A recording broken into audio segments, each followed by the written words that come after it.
Hello there. I wanted to talk with you a little bit about taking Theo for walks.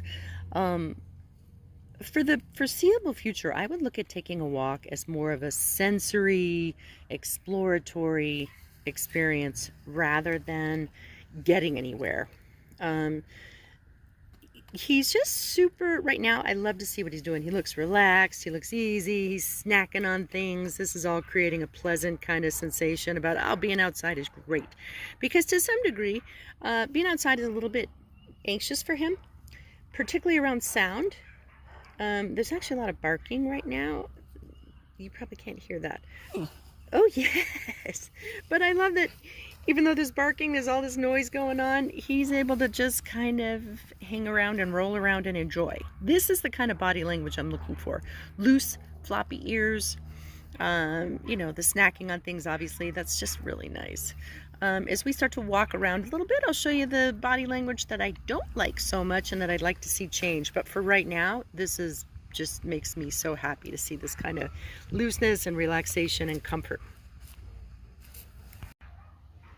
All right, I want you to take a look at this, the carriage of the ears. He's noticed something across the street that he's super interested in. So when he's really intent on something, he's staring. Let him stare. Let him continue to stare. The more he can begin to kind of categorize what things are safe, what things represent a threat, then the better. So he's listening, he's trying to figure out what's going on. You see those ears push forward, and that's the real indicator. You also notice his tail is down. When he's unsure, you'll notice his tail kind of hanging down like that, and he's worried. So just let him hang out and work it out. He's just going to stare. So that's totally fine. The tendency is to want to move him along, and particularly when it's like in front of somebody's house or whatever, your tendency is to want to kind of, okay, let's move, let's leave it behind. But better not to. Better to let him sit down. Now he feels a little more comfortable. You see those ears are softer again. He's still doing a little bit of staring, but this is great. It looks boring, but it's super productive time for him. Just organizing, categorizing, figuring out what things are what. Ooh, and now he's able to take a walk a little bit. So that's great. And that's kind of the way you work through some of these places where he gets super stuck. He's just letting him figure it out. And then I tend to just follow him when I walk and try and keep that leash loose. You see again, oh, he's found a wrapper. That's super fun. But again, he's staring. You see those ears projected forward. And I'm just going to let him look. And at some point he's going to resolve all that, and then we're going to move forward again. Oh, this is nice. So he's found another spot. He's watching. He's just trying to figure out if everything's safe, if everything's cool. But again, it's not super intense. I think he's more just observing right now. Hello! And you can tell by those carriage of the ears. Pretty soft, pretty relaxed. But when you see him really push forward, that's when you can really tell that he's starting to get tense about something. For now, he's just observing. He's pretty vigilant. You see his head kind of on a swivel. And he's just looking. Let him do it. It's all good for him. And it'll save you time in the future. So he's doing a little bit chewing. I don't really care. This is a place where he's figuring out what's around, what the world is like. To me, he looks relaxed. He's comfy. He's doing doing normal puppy behavior. So I'm just going to let him do this for a little while and hopefully be able to kind of casually move forward further down the block. Just a little FYI, just to lighten the mood, because he does tend to be a little fearful about walking around. I'm going to take this stick. I'm just going to try and play with it a little bit. And let him hopefully have some fun. Start to associate being outside with fun things. Yes!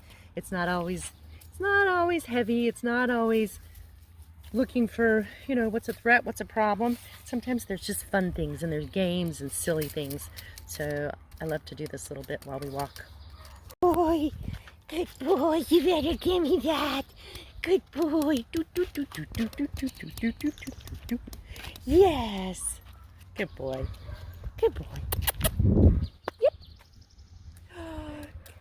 Sorry, it's hard to video, but I'm just tapping it and we're moving on a little down the block. Yeah, getting silly with it. Getting silly with it. Playing a little tug tug. Good boy, yes. There you go. There we go. So I love this walking. So you look at it in that little shake. So that little shake is a little bit of relief, a little bit of a displacement of stress, I would say. So now you see this upright tail. Oh, he's really going. Now I'm not going to be worried about placement and having him right next to me right now. My main thing is that he wants to go forward, and I'm like, okay, I am here for that. I'm going to let him sniff and breathe and basically try to follow where he wants to go as much as possible, because again, he's just demonstrating this big happy upright tail, feeling pretty brave behavior. Now he just saw something he's a little concerned about. I'm just going to let him hang around. All this is very, very good. Keep on sniffing. All right, he's really going. I got a nice, happy, rhythmic walk. It was rhythmic until we landed on the gutter water. We don't want to drink that. No, we're not going to drink that. No, sir. Come on. Good job. Good job. We're going. We do love things in the gutter. Yeah, baby. Nice. Again, I'm not going to worry too much about placement. I'm just trying to build a happy, happy walk. So he is watching someone right now ahead of him. Ah, good, good, good. Yeah. So you can see that kind of body language. It's a little unsure. He's staring. You see the tail kind of. Oop, we're not doing that. No, no. What I was going to say is a little unsure tail that's kind of droopy. But right now, I'm loving this. Nice, happy. You see that tail? You see that movement ahead? Happy camper.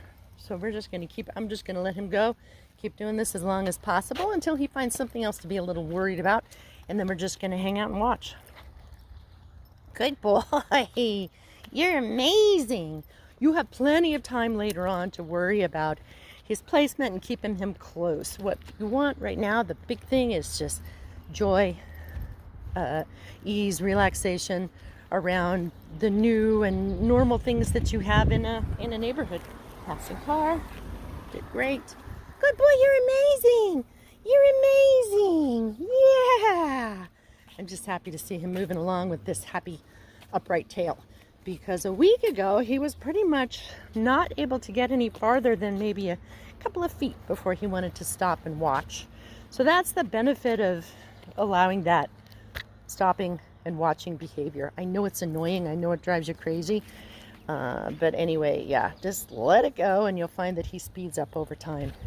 Oh, now you found a shady spot. Now, to me, this looks like a different kind of this is not a worry spot. This is a spot where he's like, okay, it's shady, it's nice. I'm just going to chill out here and relax. I don't care. I'm fine with that. You'll see it kind of solves itself a little bit faster because it's not really about worry. It's just that little enjoyment. But again, I'm always thinking about just his enjoyment, his pleasure in just being outside and enjoying himself. So we can, like I said, we can work on placement later. But for now, feeling good. Happy, loose, waggy body language. Love to see it. He found a pine cone. So we got to about as far as he's ever gone before. He got to the end of that threshold and he was like, whoop, that's as far as I want to go. And then he turned, and then we turned back around because I don't want to press the issue and make him go farther than he feels comfortable. He did find a souvenir, which is a little pine cone, and I'm okay with that. You'll find a lot of times to hold something in the mouth is comforting. And so a lot of times you'll find dogs that want to hold on to a pine cone, hold on to a stick, whatever, and it kind of helps them manage their feelings about, ooh, I'm feeling a little bit stressed out. So anyway, he's doing great. Now it looks really playful and easy and comfortable, and I'm super happy about that. When he got to his threshold at the other side, you could see him stiffen up, you know, just some muscular tension. You could see his tail became very upright, ears projected forward, just kind of a stance of concern. So at that point, he just said, nope, that's as far as I want to go. We turned back around and all that's good. Super good. Just kind of be sensitive to how far away from the house he can be and feel comfortable. So he's just chilling out here, watching things going by. I'm going to feed him when he turns back to me. Yes. That was a car that just went by, no big deal. I missed that. Yes. So I'm just kind of rewarding for some attention back my direction, because I feel like he's pretty solid now, at least in the front yard with what's going on. So now we're taking a step further, which is okay. You've kind of taken in the world. He hears a sound that's bothering him. That's fine. I'm going to let him take it in. But when he turns back to me, I'm going to feed him. Yes. Good job. Looking, looking, looking. Checking things out. Yeah. When he turns back my way, I'm going to feed him. Yes. Good boy. Very nice. Very, very nice. And now he's very interested in earning more snacks, which I love, because that's overriding his concern about all the other other sounds and weird things going on. There's construction. Yeah, good boy. He's just checking out things when he turns back my direction. Yes, I'm going to feed him. Good boy.